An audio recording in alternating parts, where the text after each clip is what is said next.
과로는 놀라운 종이요. 여기서 종이라는 말은 종입니다. 종. 주인을 섬기는 종, 그 종을 말합니다. 과로는 무서운 주인이요. 또 과로는 가증스러운 신이다. 이제 감리교를 창설하신 목사님이 이제 써놓은 격언 중에 하나인데요. 여러분 한번 맞춰보시죠. 저 과로 안에 들어갈 말이 무엇이겠습니까? 돈입니다. 돈.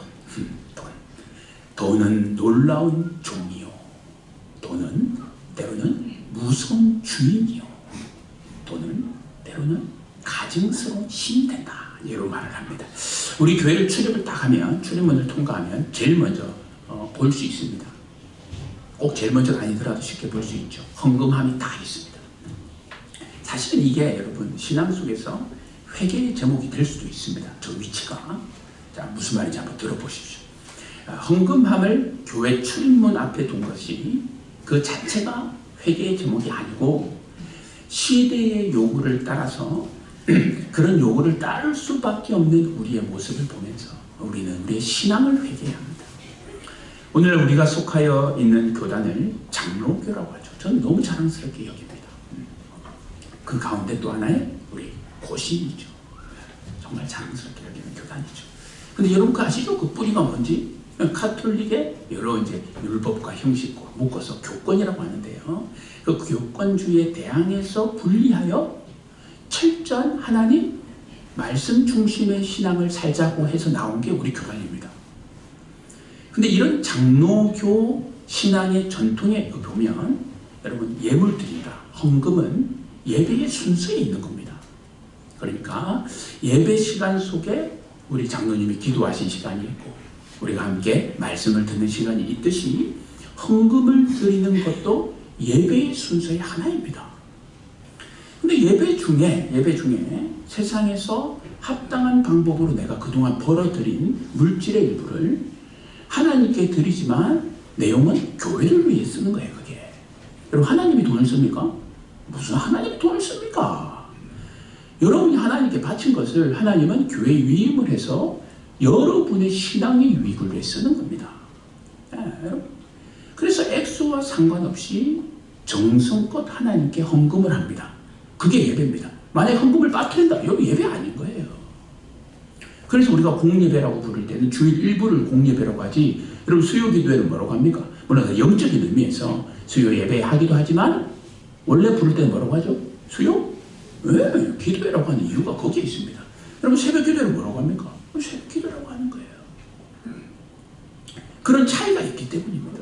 자, 그런데 언제부터인지 예배 중에 헌금 드리는 시간을 물질을 강요한다고 여기게 되었습니다. 사실 그것 자체가 이제 병든 마음이죠. 어떤 인간의 자유로운 선택, 성도의 인권을 침해하는 비신앙적인 행위로 취급을 하게 되었어요. 그래서 하나님께 드리는 신앙 고백을 성도의 부담이라고 여기게 되었습니다. 그래서 우리 교회는 헌금을 강요 안 해. 우리 교회는 센스 있어. 헌금을 강요하지 않고 오직 말씀만을 듣고 하나님만을 섬기는 교회야. 이런 잘못된 신앙의 인식이 마치 시대를 앞서가는 교회이고 성도를 진짜 위하는 교회라는 잘못된 인식이 자리를 잡으면서 한국교회에 뭐가 생겼느냐? 출입구에 헌금함이 생기기 시작합니다.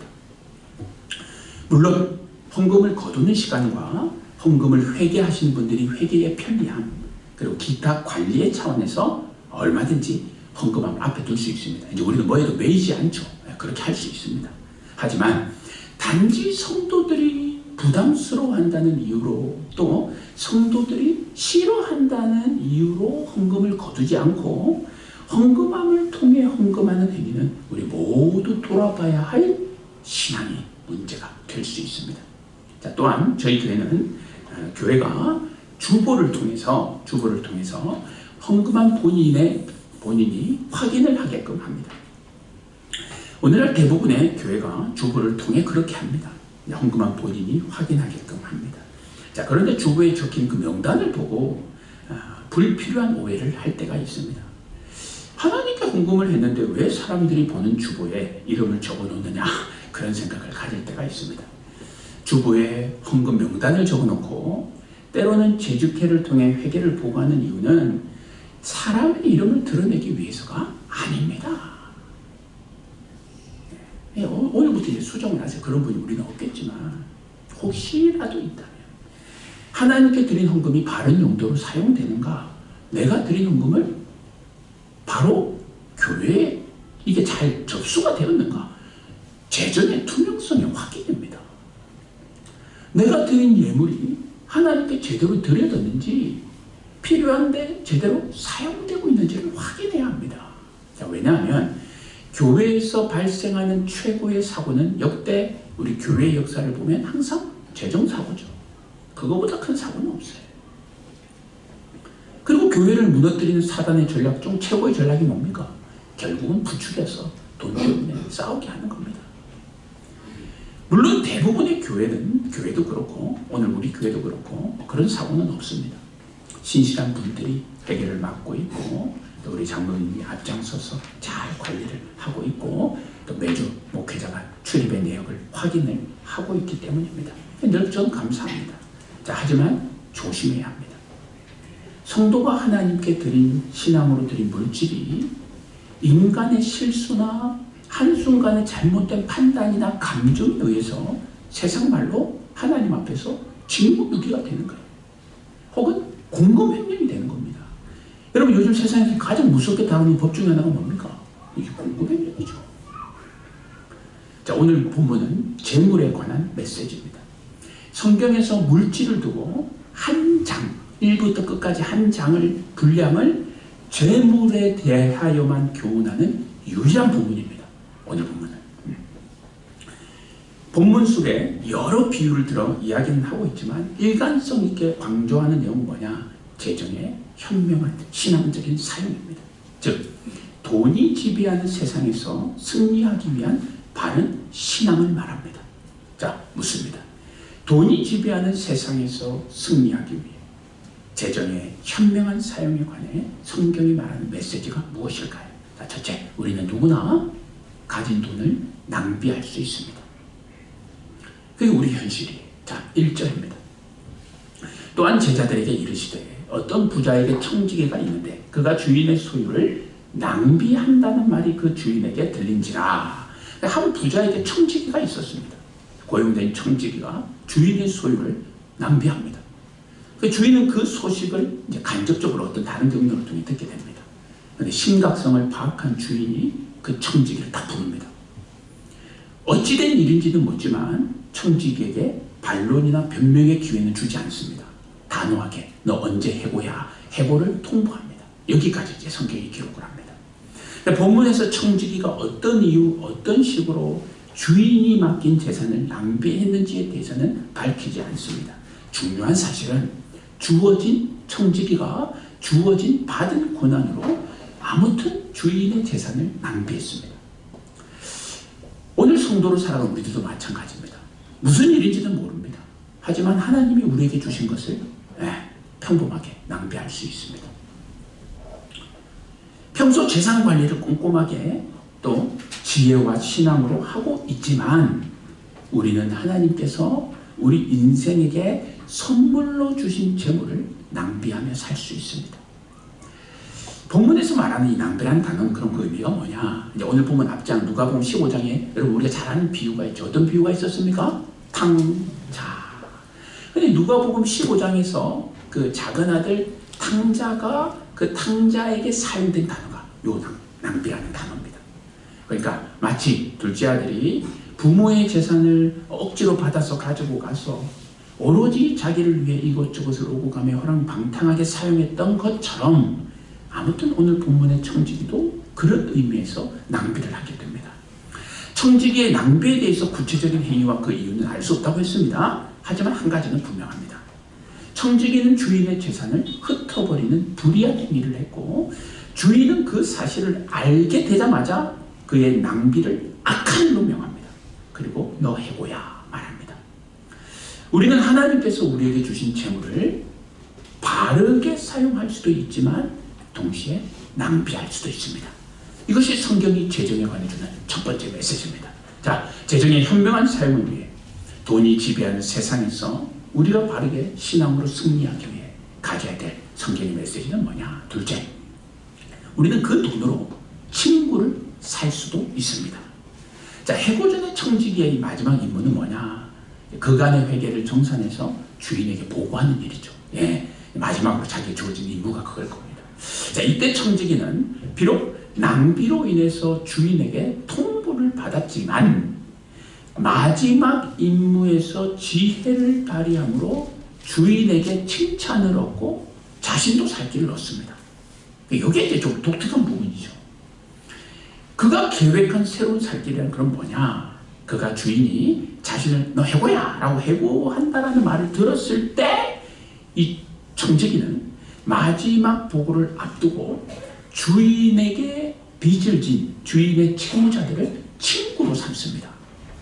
그래서 그는 채무자들을 불러서 모두에게 관대한 처방을 해줍니다. 채무자들이 즉시 가진 빚을 청산할 수 있도록 준비시킵니다. 자, 그러니까 청지기는 주인에게 해고를 통보받은 후에 주인에게 묻지도 않고 자신의 마지막 고난으로 주인의 채무자를 불러다가 그들의 채무를 줄여줬다는 얘기죠. 그런데 주인이 내린 평가를 보십시오. 자, 8절입니다. 주인이 이 옳지 않은 청지기가 일을 지혜 있게 하였으므로 칭찬하였으니 이 세대의 아들들이 자기 시대에 있어서는 빛의 아들들보다 더 지혜로움이니라.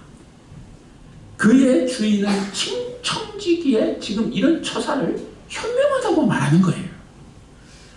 여러분, 오해하시면 안 됩니다. 자, 지금 성경이 오늘날 성도나 우리들에게 사업이나 개인 경제에서, 공동체의 경제에서 사기 행위를 권장하는 게 아닙니다. 사기를 쳐서라도 네 살 길을 찾아라. 여러분, 절대 뭡니다. 지금 예수께서 하시는 칭찬을 잘 보셔야 됩니다. 예수께서는 그 청지기가 주인의 재물을 마음대로 사용한 것에 대해 칭찬하지 않습니다. 청지기가 다른 사람을 부정직하게 만든 것도 칭찬하지 않습니다. 단지 청지기가 미래를 준비함에 있어서 빠르게 민첩하게 움직였다는 사실을 칭찬할 뿐입니다. 청지기에 대한 예수님의 평가는 단호합니다. 방금 읽었던 8절에서 그 시작을 한번 보십시오. 그는 뭐라고 합니까? 주님이 말할 때 옳지 않은 청지기예요. 이 사람은 옳지 않은 사람이에요. 주님이 그렇게 평가합니다. 자, 그러면 이유가 뭘까요? 이유가 있겠죠. 불의하고 절대 해서는 안 되는 오늘날 성도들이 헷갈릴 만한 이런 비유까지 들어가면서 이 말씀을 하시는 이유가 뭘까요?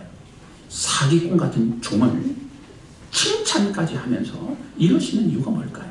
자, 8절 후반부를 다시 한번 보겠습니다.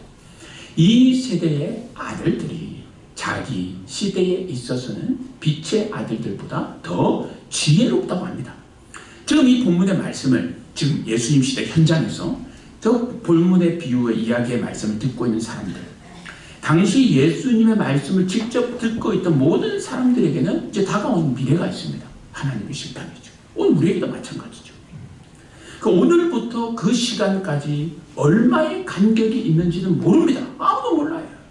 그러니까 뭐 2단도 있고 3단도 있고 오늘 우리 신앙을 괴롭히고 믿지 않는 믿음도 있는 거죠. 언제 올지 모르니까. 누구나 주어진 시간을 살고 난 이후에는 반드시 모든 것을 청산하고 심판을 받아야 할 때가 찾아옵니다. 근데 그 마지막 심판대 앞에서의 시간을 위해서 불의한 청지기처럼 준비하라는 뜻입니다. 세상의 불의한 청지기도, 쉽게 말해 사기꾼도 자신의 미래를 위해 저렇게 잔머리를 발동하여 자기 미래를 준비하는데, 거짓 서류를 꾸며가면서까지 미래를 준비하는데, 그런데 어떻게 하나님께 구원을 얻은 빛의 자녀들, 빛의 아들들, 하나님의 백성들은 미래에 대한 믿음도 없고 미래를 준비하는 지혜로운 행동도 없느냐는 겁니다. 어찌 세상에 대하여 사기꾼만도 못하는 미래에 대한 믿음을 가지고 있느냐, 그것을 말하는 겁니다. 오랫동안 자신을 믿고 살아온 주인을 속이는 이 나쁜 놈, 자신의 이익을 위해, 자신의 살 길을 위해 저렇게 민첩하게 빠르게 순식간에 움직이는데, 하나님 나라에 속하고 빛의 아들이로 성도로 살아가는 우리들은 자신이 믿어야 할 그 미래를 믿지 못하고 현실 앞에서 늘 갈팡질팡하고 있으니 다가올 미래를 준비하고 확신이 있는 게 맞느냐? 그걸 묻는 겁니다. 그럼 어떻게 다가올 미래를 준비해야 할까요? 9절입니다. 내가 너에게 말하노니 불의의 제물로 친구를 사귀라. 그리하면 그 제물이 없어질 때에 그들이 너희를 영주할 처소로 영접하리라. 자, 여기서는 이제 처음을 한번 보여주세요, 선생님. 불의의 제물이라고 해서, 이 불의의 제물이라고 해서 불의한 방법으로 모은 제물이기 때문에 불의하다고 말하는 게 아닙니다. 그래서 그런 말이 아니고 그냥 평범하게 세상의 모든 제물들이라고 생각하면 되는데, 왜 불의라고 하느냐? 여기 좀 그런 의미가 있죠. 자, 제물은, 물질은, 돈은 본질상 하늘의 모든 것을 사되 하늘에 속한 것은 살 수 없는 한계를 가지고 있습니다. 어떻게 보면 물질의 유일한 한계라고도 볼 수 있죠.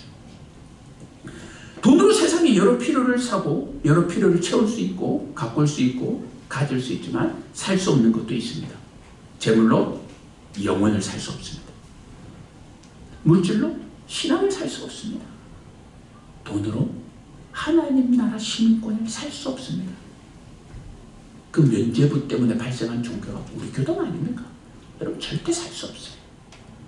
그런데 그처럼 하나님 나라에 속한 영원한 가치가 있는 하늘나라의 보물에 전혀 영향을 끼칠 수 없는 어떤 물질에 변하지 않는 그 특성, 본질적인 특성을 저기서는 불이라고 합니다.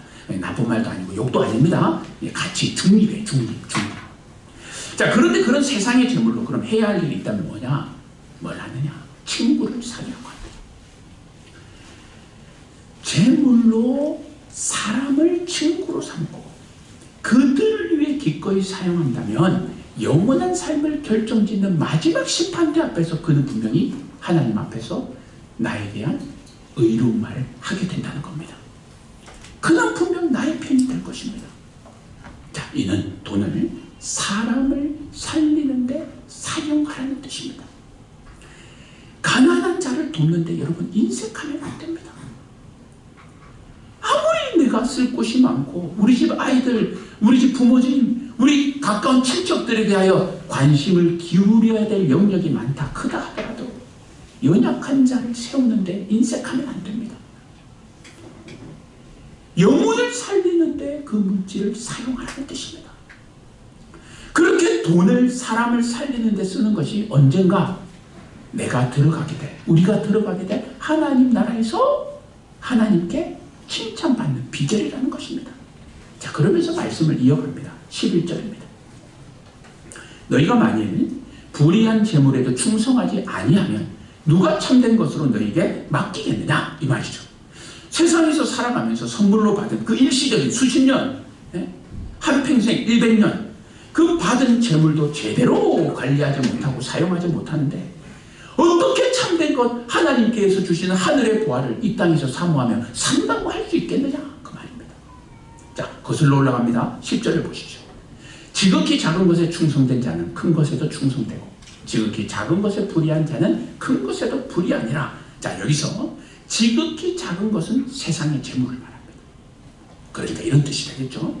세상의 재물에 대해서 오늘 살아가면서 이 재물에 대해서 내가 충성하는 자, 하나님께 충성하는 자, 바르게 사용하는 자는 큰 것, 즉 하나님이 주시는 참된 것을 이 땅에서도 저 땅에서 앞으로 다가올 땅에서도 그 자는 누리게 됩니다. 그걸 뭐로 알 수 있느냐? 이 땅에서 주신 재물을 사용하는 것을 보고 알게 된다는 겁니다. 반대로 지극히 작은 것, 우리에게 주신 한평생 100년에 내가 감당해야 될 그 재물들, 선물로 받은 재물들, 그 세상 재물에 대해 불의하고 하나님을 바라보지 못한 자는 이 땅에서도 장차 올 하나님 나라에서도 하나님이 주시는 큰 것은 바라볼 생각하지 말라는 뜻입니다. 가진 재물, 받은 재물로 미래를 지혜롭게 준비하십시오. 저축도 하시고 세상 경제에 지혜롭게 대처하여 재산도 늘리십시오. 온갖 수단과 방법을 다해서 성경 안에서 진리 안에서 자유롭게 죄가 아닌 모든 방법을 동원하여 훌륭한 재산을 많이 모으십시오. 하지만 재물 자체의 목적을 두어서 사람을 바라보거나 돈 자체의 목적이 되어서 거기에 붙잡혀 하나님을 섬기기 시작하면 내 신앙에, 내 미래에 전혀 도움이 안 된다는 사실을 우리는 기억해야 합니다. 돈의 축적이 오히려 신앙에 방해가 됩니다. 귀한 재물로 자신뿐만 아니라 이웃과 친구, 사람을 살리는 데 사용하십시오. 영혼이든 육체든 그 사람을 위해 사용하십시오. 분명 하나님께서 칭찬하시고 더 큰 것을 이 땅에서도, 다가올 땅에서도 하나님은 여러분에게 맡겨주실 줄 믿습니다. 재정의 현명한 사용을 위해, 자, 돈이 지배하는 세상에서 승리하기 위해 성경이 우리에게 말하는 세 번째가 있습니다. 우리는 돈을 신으로 삼을 수 있습니다. 이게 종구적인 메시지죠. 지금까지 주께서는 모인 무리들을 향해, 그리고 제자들을 향해 재물에 관한 것을 직접 말씀하세요. 여러분 이제 성경책을 보시면, 물론 이제 모든 성경의 66권의 말씀이 하나님의 감동을 입은 수십 명의 저자들을 통해서 이제 쓰신 말씀이죠. 그래서 우리는 그것을 성령의 유기, 뭐 이런 말씀에서 감동, 이런 말을 써서 모든 말씀을 성경의 말씀으로 듣습니다. 자, 그런데 여러분 책을 보시면, 특별히 신약 성경에서 여러분이 가진 책도 그래요. 모든 성경이 그렇습니다. 예수께서 본인이 이제 육신의 몸을 입고 있을 때 직접 하신 말씀은 무슨 색으로 되어 있습니까? 그걸 딱 보시면 여기 빨간색으로 되어 있는 거예요. 모든 말씀이 물론 하나님 말씀이지만 하나님 말씀으로 받아들이는 중에 그 중에서 예수님이 직접 하셨다는 거예요. 그러니까 예수께서 지금 그 본문이 빨간색이에요. 모인 무리들을 향해, 제자들을 향해 막 말씀을 해요.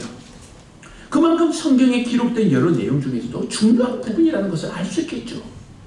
그런데 이 순간에도 주님을 비웃는 존재가 있었습니다. 누굴까요? 누가복음 16장 14절입니다. 바리새인들은 돈을 좋아하는 자들이라. 이 모든 것을 듣고 비웃거늘. 이들의 인생은 평생을 예수를 비웃고 신앙을 비웃는 거예요. 단 한 번도 예수를 진지하게 만나지 못하고 내 삶의 메인 삶을 살아가는 거죠. 그들은 역시나 오늘도 예수의 말씀을, 그분의 인격과 신격을 비웃습니다. 자, 근데 예수님이 대꾸하지 않습니다. 자신을 향해 비웃는 바리새인들을 그저 침묵시킵니다. 그리고 이어서 바리새인들을 너희들이 지금처럼 탐심과 불신앙을 지속할 경우에 너희들에게는 다음과 같은 미래가 일어날 것이다 라는 것을 또 하나의 비유, 이야기로 본문에 기록해 놓습니다. 그 이야기가 뭐냐? 우리에게 잘 알려진 내용이죠. 두 사람이 등장하는데 한 사람은 부자요, 한 사람은 거지 나사로입니다. 일명 부자와 거지 나사로죠. 그들을 향해 경고하는 거예요. 너희들에게 다가올 미래가 곧 이럴 것이다. 이것을 얘기를 합니다. 부자는 날마다 비싼 옷을 입고 수시로 잔치를 열어서 즐길 정도로 부유했습니다. 거지는 더러운 옷을 입고 있었어요. 온몸도 상처투성입니다. 부자가 집안에서 늘 오락을 즐기고 덩실덩실 춤을 추며 즐길 때에 거지는 부자의 상에서 떨어지는 부스럭이라도 먹어보려고 문 밖에 있습니다. 아무 돌봄 없이 그렇게 문 밖에 버려진 나사로에게 짐승인 개가 와서 상처를 핥으면서 나사로를 괴롭혔다고 합니다. 거기에 끝이에요. 이생의 삶을 비교하지 않습니다. 누가 행복했다? 이런 말도 안 해요. 왜? 성경은 항상 이생 이후에 내세에 관심이 있으니까. 지금도 주제가 뭐냐? 다가올 하나님 나라 아닙니까? 그 문제는 이 두 사람이 죽고 난 후입니다. 22절과 23절을 보겠습니다. 이에 그 거지가 죽어 천사들에게 받들려 아브라함의 품에 들어가고 부자도 죽어 장사되매 그가 음부에서 고통 중에 눈을 들어 멀리 아브라함과 그의 품에 있는 나사로를 보고, 자, 거지는 죽어 천국에 가서 믿음의 조상 아브라함의 품에 딱 안깁니다. 우리도 그렇게 되겠죠. 그런데 부자는 죽어서 어떻게 되느냐? 천국의 반대를 의미하는 음부라는 곳에 가게 됩니다. 물론 이 음부라는 곳이 어디에 있는지 그 위치는 정확하게 알 수 없습니다. 하여튼 성경을 보면 그 얘가 천국을 반대하는 의미로 사용될 때 음부라는 말을 쓰는 것이 몇 가지 예가 있기 때문에 여기서도 그렇게 따릅니다. 여러분 바르게 이해하실 줄 압니다. 이 비유를. 부자가 부자라서 지옥 갔습니까? 그게 죄예요. 죄예요. 그게. 그렇게 생각하면 안 되는 거예요. 부자는 부자라서 지옥을 간 게 아니고 하나님을 믿지 않고 돈을 믿어서 지옥에 간 겁니다. 미래의 준비를 하나님으로 안 하고 돈으로 하니까 지옥에 간 것이지 부자가 부자라서 지옥 간 게 아닙니다. 여러분 돈 많은 것이 뭐가 죄입니까? 물질은 하나님께서 창조한 인간이 하나님으로부터 선물 받은 지혜로 바른 경제 활동을 위해 여러 시간을 통해 창조한 것입니다.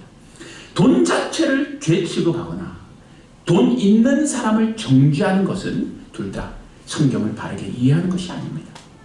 비신앙입니다. 그러니까 돈이 있다고 못난 곳에 펑펑 쓰는 사람이나 돈 없다고 있는 사람을 괜히 손가락질하고 정죄한 두 사람 다 똑같습니다. 자, 성경이 증명합니다. 아브람 부유한 사람이었습니다. 마지막에. 오늘 본문에 보니까 아브람이 어디 있습니까? 아브람이 지금 있는 곳이 어디입니까? 천국에 있잖아요. 누가 부자가 천국 가 지옥 간다고 합니다. 그건 말도 안 되는 소리예요. 우리가 잘 아는 고난의 사람, 신앙의 사람 욥을 한번 생각해 볼까요? 여러분 욥은 어디 갔을 것 같아요? 뭐 천국 갔겠죠. 자, 그런데 하나님의 시험을 욥이 다 견디고 욥의 말년에 하나님께서 욥에게 어떻게 했다고 합니까? 처음보다 더한 갑절의 복을 주셨다 말합니다. 여러분 부자 지옥 간다 아닙니다. 돈, 부의 축적 자체를 정죄시해서는 안 됩니다. 하지만 돈은 무서운 힘이 있습니다. 돈은 나를 종으로 삼습니다. 돈은 나에게 신이 될 수 있습니다. 그래서 그 돈은 우리가 어떻게 사용하느냐에 따라 선도 되고 악도 됩니다. 사랑도 되고 미움, 시기, 질투, 다툼, 멱살도 됩니다. 돈은 사람을 천국으로 인도할 수도 있고 지옥으로 인도할 수도 있습니다. 자, 그럼 본문이 주는 의미가 뭐냐? 주께서는 본문을 통해 돈이 옳다 그르다를 말하는 게 아닙니다. 그게 아니고 지금 오늘 보면 이 나사로 부자와 거지 나사로 바로 앞에 몇 줄 동안 예수님을 비웃는 사람들이 있었죠. 누굽니까? 바리새인들이 있었죠. 그 시대 유대인과 바리새인들을 향해 지금 이 비유를 하는 겁니다. 뭐냐면 당시 바리새인들과 유대인들이 가진 신앙의 오해를 딱 바로잡는 거예요. 그들이 가진 오해는 뭐냐? 옛 유대인들, 바리새인들은 세상의 부를 하나님이 주신 축복으로 여겼습니다. 그래서 소유의 정도를 선한 인간의 표시로 여겼어요. 저 사람이 많은 것을 소유하고 있어. 저 사람은 선한 사람이야. 오늘 우리는 잘 알고 있죠? 그렇지 않습니다. 세상의 악당들, 불안당들이 엄청나게 소유한 것도 많이 봅니다. 아니 물론 선한 사람도 가지고 있죠. 그러니까 그게 기준이 될 수 없다는 말이죠.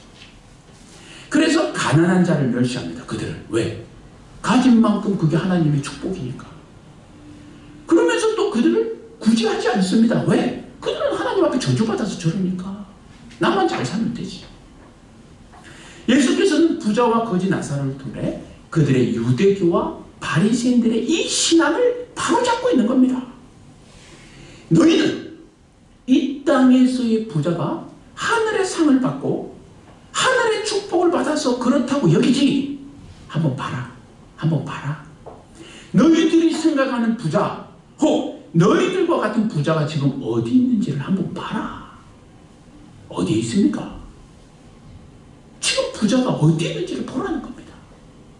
그러면 이 땅에서의 부를 포함하여 하늘의 상급, 하늘나라의 보화, 영원한 천국은 어떻게 무엇으로 얻느냐? 오늘 본문의 결론이 됩니다. 자, 본문은 다음과 같이 말합니다. 죽고 난 이후 부자는 천국의 반대편에서 아브라함에게 청을 해요. 자, 여러분 한번 보세요. 죽고 난 이후 이 사람이 어떤 청을 하냐면 이 사람은 자기 유대교 신자였잖아요. 평생 그렇게 믿어왔잖아요. 근데 그 사실을 본문을 통해서도 알 수 있습니다.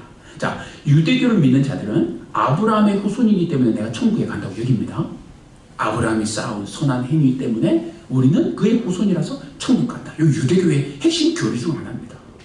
그래서 이 사람은 그런 신앙, 그런 마음으로 지옥에 갔음에도 불구하고 천국에 있는 아브라함을 부르는데 내가 이 땅에 살면서 유대교를 섬겼던 습관으로 아브라함을 부르는 거예요. 아브라함 앞에 무슨 글자가 있습니까? 세 글자. 아버지, 이렇게 부르는 거예요. 아버지 아브라함이요 하면서 이 사람이 지금 청을 하는 거예요. 그는 평생 내가 이생 중에 신앙으로 믿고 따랐던 아브라함에게 친근감도 표합니다. 나를 붙잡아 달라고 애걸복걸을 하는 거죠. 내가 그렇게 당신을 믿었지 않습니까? 요걸 말하는 겁니다. 아브라함이요, 나는 지옥에 왔으니 어찌할 수 없다 하더라도 아직 심판받지 않은 내 형제가 다섯이 있는데 이 땅에 그들에게 나사로를 보내어서 장차 지금 내가 받는 고통의 땅 이곳에 오지 말게 하소서 청을 합니다. 자, 이 말을 듣고 아브라함은 이렇게 말합니다. 29절입니다. 아브라함이 이르되 그들에게 모세와 선지자들이 있으니 그들에게 들을지어다. 자, 그들에게는 이미 살아생전의 성경을 통해 수도 없이 복음이 전해졌으니까 그저 성경대로 믿으면 된다. 이렇게 얘기를 합니다. 자, 그랬더니 부자가 다시 말하기를 30절입니다. 이르되 그렇지 아니하니이다. 아버지 아브라함이여, 만일 죽은 자에서 그들에게 가는 자가 있으면 회개하리이다. 아브라함이여, 아버지 아브라함이여, 성경만으로는 충분하지 않습니다.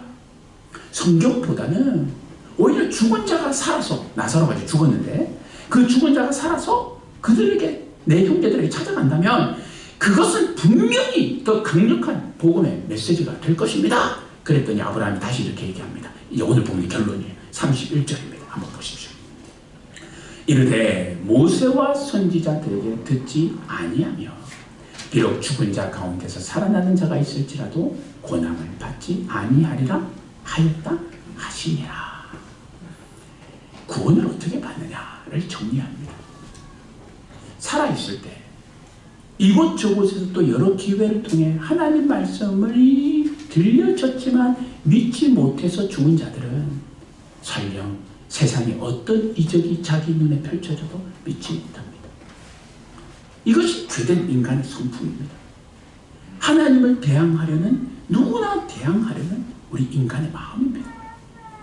구원은 죽은 자가 살아나는 이적을 본다고 얻을 수 있는 것이 아닙니다. 구원은 유대인들이 생각하듯 하나님의 축복인, 축복 중에 하나인 이생의 물질을 내가 더 소유한다고 받는 것도 아닙니다.